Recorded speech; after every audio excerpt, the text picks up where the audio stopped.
ഇറാന്റെ ഇസ്രയേലിലേക്കുള്ള ആക്രമണങ്ങൾ മുൻനിർത്തി ഇസ്രായേൽ പ്രധാനമന്ത്രി ബെഞ്ചമിൻ നെതന്യാഹുവിന്റെ മകൻ അവ്നർ നെതന്യാഹുവിന്റെ വിവാഹം രണ്ടാം തവണയും മാറ്റിവെച്ചു.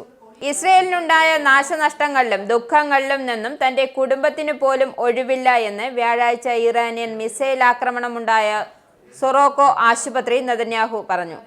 യുദ്ധത്തിനിടയിലും പ്രധാനമന്ത്രി തന്റെ കുടുംബകാര്യം വലിച്ചിട്ടതിൽ പ്രതിപക്ഷം രൂക്ഷ വിമർശനമുയർത്തി. അവ്നർ നെതന്യാഹുവിന്റെ വിവാഹം ആദ്യം നവംബറിൽ നിശ്ചയിച്ചിരുന്നു എങ്കിലും സുരക്ഷാ കാരണങ്ങളാൽ മാറ്റിവെച്ചു.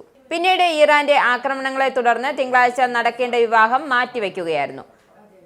തകർന്ന ആശുപത്രിയിൽ നിന്നുകൊണ്ട് മകന്റെ വിവാഹം മാറ്റിവെക്കേണ്ടി വന്നതിലും മകന്റെ പ്രതിശ്രുത വധുവിന്റെ വിവാഹം മാറ്റിവെച്ചതിലുമുള്ള സങ്കടത്തെപ്പറ്റിയും നെതന്യാഹു വിവരിച്ചതിൽ രാജ്യത്തു പ്രതിപക്ഷം കടുത്ത വിമർശനം ഉയർത്തുകയാണ്. ആക്രമണങ്ങളിൽ ഇതുവരെ 24 ഇസ്രയേലി സിവിലിയന്മാർ കൊല്ലപ്പെട്ടതായി ഇസ്രയേലി അധികൃതർ പറയുന്നു. വാഷിംഗ്ടൺ ആസ്ഥാനമായുള്ള മനുഷ്യാവകാശ പ്രവർത്തകർ ഇറാനിലെ സിവിലിയൻ മരണസംഖ്യ 263 ആണെന്നും കണക്കാക്കിയിട്ടുണ്ട്.